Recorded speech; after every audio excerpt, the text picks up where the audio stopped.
integrate the practice into our lives. Today is day 4, and we're in the midst of point 2, nurture the intent to awaken, and maxim 4 reads, let go of even the remedy, on the spot. This maxim continues the instructions for formal meditation practice that involves meditative inquiry to investigate emptiness in the context of our own mind, our most intimate experience. In the previous maxim, we looked at mind to see if we could find an origin or an endpoint or a locus where awareness begins, stays, or ceases.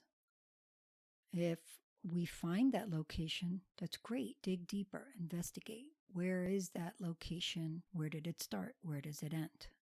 If we don't find, then what a paradoxical pickle that is. We experience our awareness. We experience senses, thoughts, opinions, everything in our life with awareness. We know. This is awareness. And yet we can't pinpoint it. We can't find it. It's ineffable. Even as it appears, it is without characteristics of location. Great. That must be the answer. It's empty. Really empty. Check. Done for the day. Maybe even for life. This is where maxim 4 comes in. Let go of even the remedy, on the spot. Even the supposed answer is something that we release. What is that answer? It's just another thought. It's the thought, oh, I'm supposed to not find anything. It might even be, wow, I experience awareness and yet I don't find it. Dualistic mind immediately wants to find an answer. It takes the remedy, the understanding of emptiness, and turns it into a problem, reifying the ineffable. How in the world are we going to get out of that? If we take the medicine and turn it into poison, there's no way to heal. This maxim is saying, go right to that thought, right to that impulse to tie things down, to reify even the remedy, the understanding of the fluid lack of characteristics of awareness, and let it unwind itself. That thought itself partakes of the fluidity, the continual flux of mind. If you don't seize on it, it will free itself. Let it go, and it will unwind itself. It happens naturally.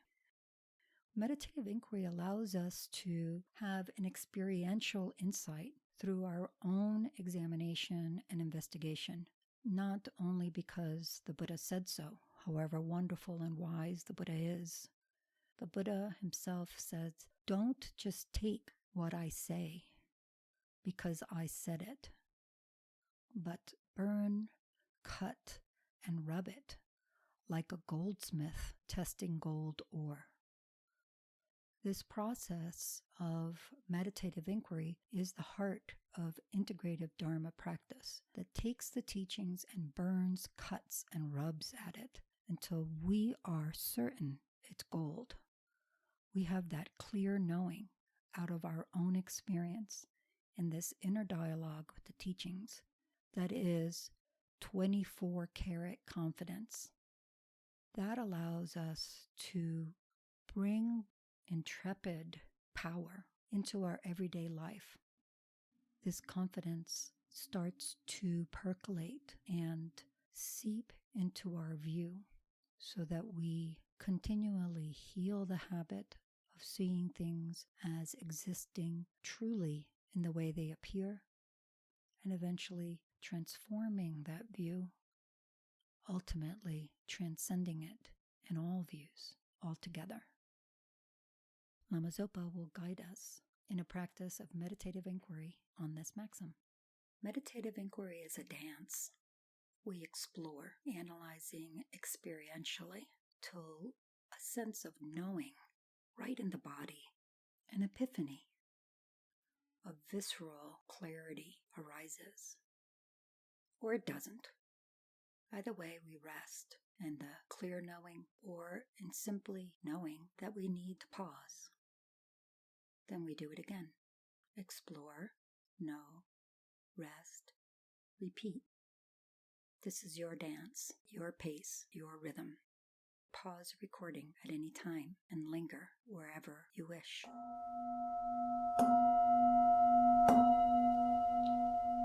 Maxim number 4. Let go of even the remedy on the spot. This maxim builds very much on the previous maxim, the third one, which we worked with yesterday, which reads, examine the essence of awareness beyond arising. Both of these fall under the second main point, nurturing the intent to awaken. So when we look at this, let go of even the remedy on the spot, first, it really is crucial that we have at least a little bit of meditative experience with the third maxim, where we're working with examining the essence of our awareness, what's going on underneath our thoughts, our feelings, our emotions, that awareness that is right there present, that knows that we are experiencing what we are experiencing. And when we've worked with that a little bit, digging into it, where we keep trying to find where that is, that can produce all sorts of different feelings, emotions. Sometimes we might feel giddy. Sometimes we might feel exhilarated, a little bit breathless, almost like the ground of our reality is being pulled out from underneath us, and we're forced to confront life and our experience with this very fresh, new perspective.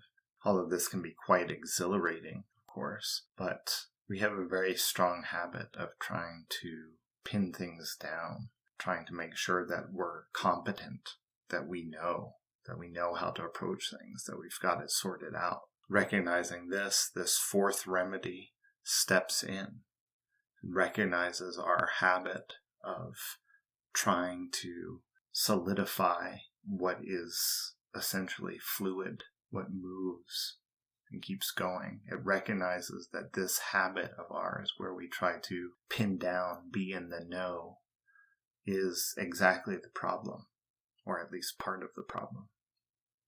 So in terms of practicing with this, which we will do here today, first we'll just begin by taking our seat, coming into the present, and focusing our mind through just a little bit of shamatha, allowing the awareness to rest on the inhalation and exhalation. Not so much that we're paying close attention to the breath itself, as much as it is that we're using the breath as an anchor for our awareness, so that we know when we get agitated or distracted, when we fall into dullness or torpor.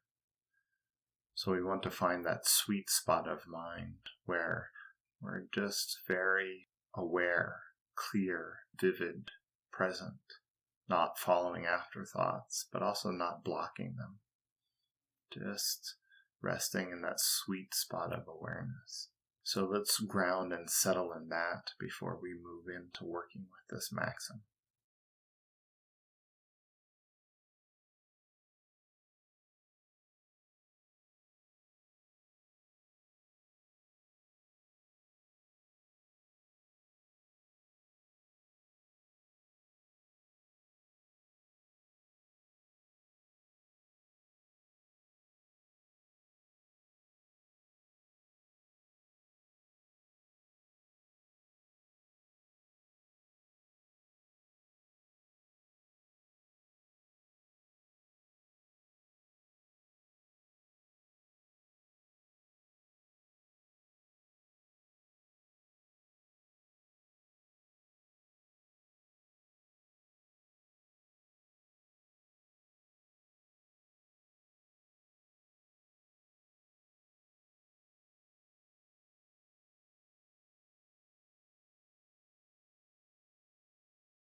In this settled, clear, focused state of mind, we can now turn our attention first to again working with maxim 3 from yesterday, where we're examining the essence of awareness beyond arising.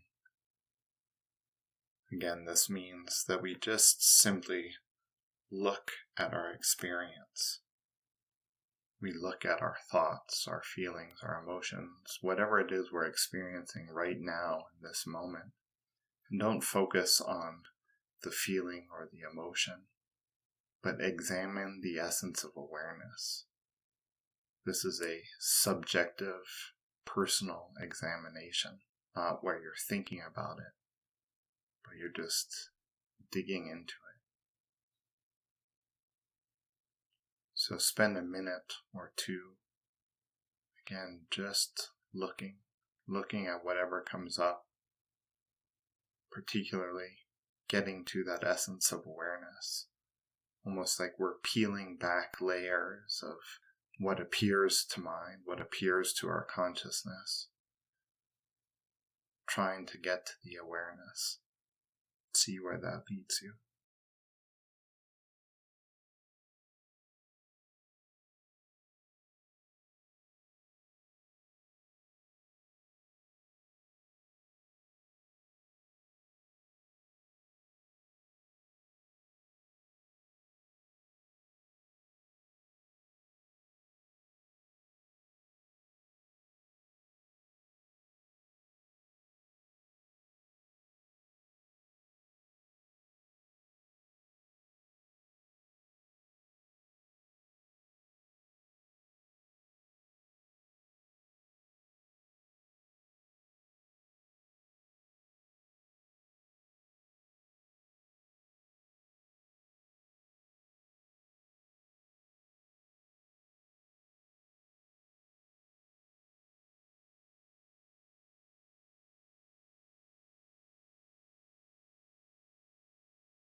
As we continue to examine in this way, it's almost like we're peeling back the layers of an onion, trying to get closer and closer to that vivid experience of our awareness.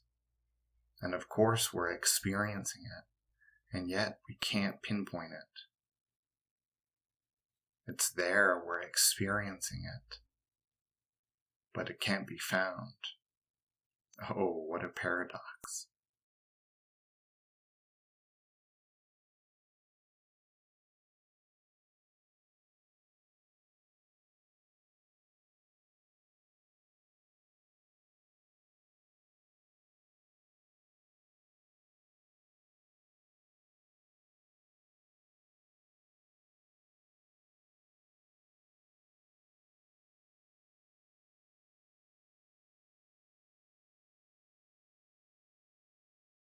In this space, there is a lightening. There is a allowance of the movement of life, of experience through us. This can be so freeing, so exhilarating. Or it can be whatever it is that you're experiencing. It doesn't have to be a particular way. But often what happens for us is we have that experience and we think, oh, okay, now I've got it. Now the answer is not to pin anything down. And what happens is we have this very strong habit of reifying. of fixing. So we even fix down the idea of reality, of awareness being unpin-downable. And that's where this fourth maxim comes into play. Let go of even the remedy on the spot.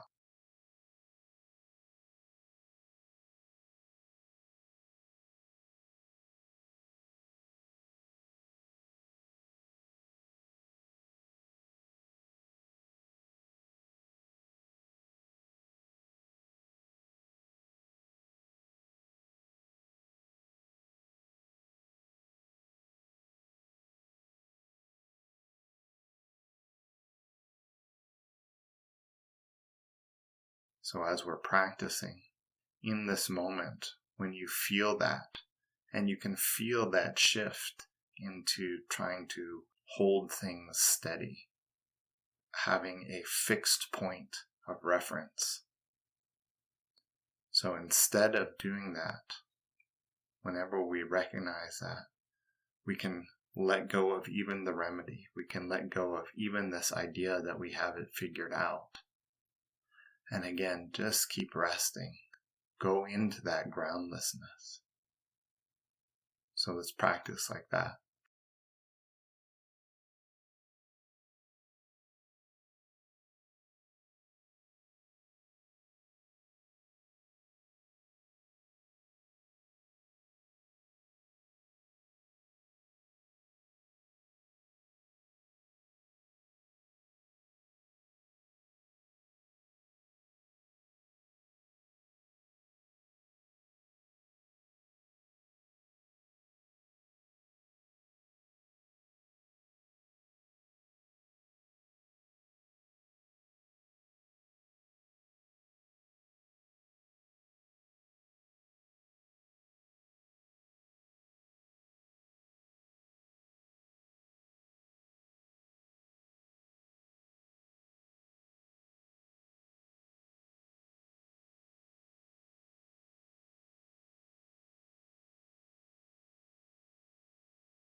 And now to close, we'll just cultivate, bring to the forefront of our mind that intention to share whatever goodness, whatever virtue, whatever force of positivity that has come of this brief practice that we've done together, and share it with all beings. May they all be free. May they all have this amazing opportunity just to look inside, to examine the essence of their own awareness, and to let go of even the remedy right there on the spot, to the point where we all recognize this fully and completely and live in the magnificence of that. Thank you.